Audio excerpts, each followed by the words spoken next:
I am so excited about this one because it's being published by our friends at 11-Bit Studios. I appreciate 11-Bit's constant ability to try and innovate. Man, innovation is the key right now. There's so much parity out there in the gaming world that anytime a game innovates, it feels like we're taking a massive leap forward. And I don't know what the last game was that truly felt like that. Helldivers 2 felt really innovative. Black Myth Wukong, I wouldn't say it was innovative because, right, there were a lot of systems that were very familiar to players. But what they did was reintroduce the concept of single player storytelling, immersive storytelling, and just kind of that ceaseless like ability to keep us surprised. That game never, for the most part, duplicated assets. Every single chapter felt incredibly unique. So, like any of those experiences where a game takes you to a new place, a different place, and keeps you there, that's what honestly I'm looking for in a game. Let's see what this one's all about.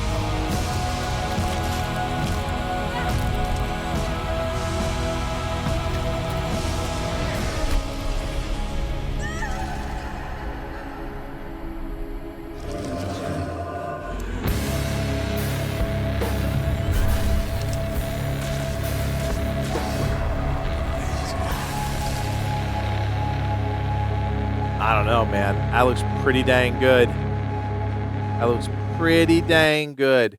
Demo is available on January 20th. That's tomorrow. I am definitely going to check out the demo and do some sort of video on it because I really like the way this game is looking. First and foremost, let's talk about the aesthetic. Man, what a cool looking game. It's got that 64-bit pixely like viewpoint. That's not the right word, style, but it's also got this like isometric small arena viewpoint. But then you've got all of these really dark thematic elements. Everything is incredibly dark in this game. And you could just tell by the enemy design, the world design, like very much a stylized game, which I love. I love when a game, again, is pushing outside of the norm, but trying to understand the systems in such a quick amount of time is a little hard. So we're going to have to kind of slow it down here.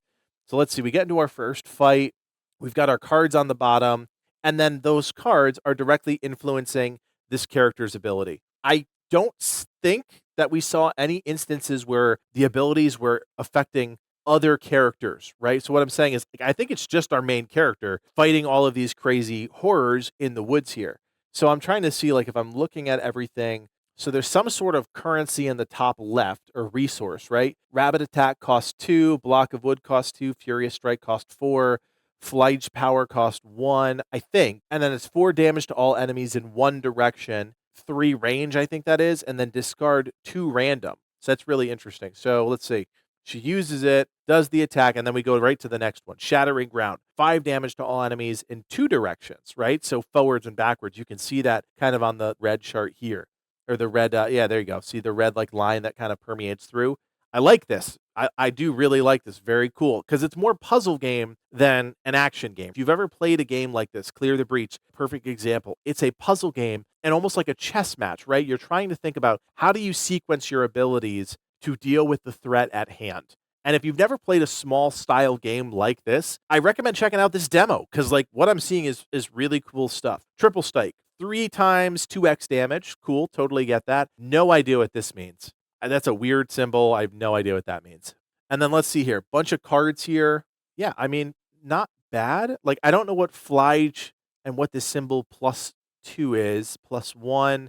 So yeah, it's going to take a minute to really figure out like how the game structures, but hopefully they're going to ease you into that, right? And then as the cards change here, yeah, we got some really dark ones here, like Rotten Flesh, super dark, Contaminate, pretty dark, Sting is even a little dark, and then Boiling Blood.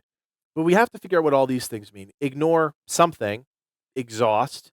Okay, we've seen that in things like Slay the Spire. Means we can't use it anymore. during that entire round. Exhausting a card means it's gone. It's not in your discard pile, it's gone. I assume that carries true with this game. Sacrifice something, this symbol again. Fill, this looks like the resource. That's cool. I think that's this resource here. But yeah, we're going to have to figure this all out. Looks like some empowerment there. Now using the ability. This, I want to know what this is. Like if there's some element of like alchemy or even like whatever this is, witchcraft, whatever the heck this is, I think is really cool.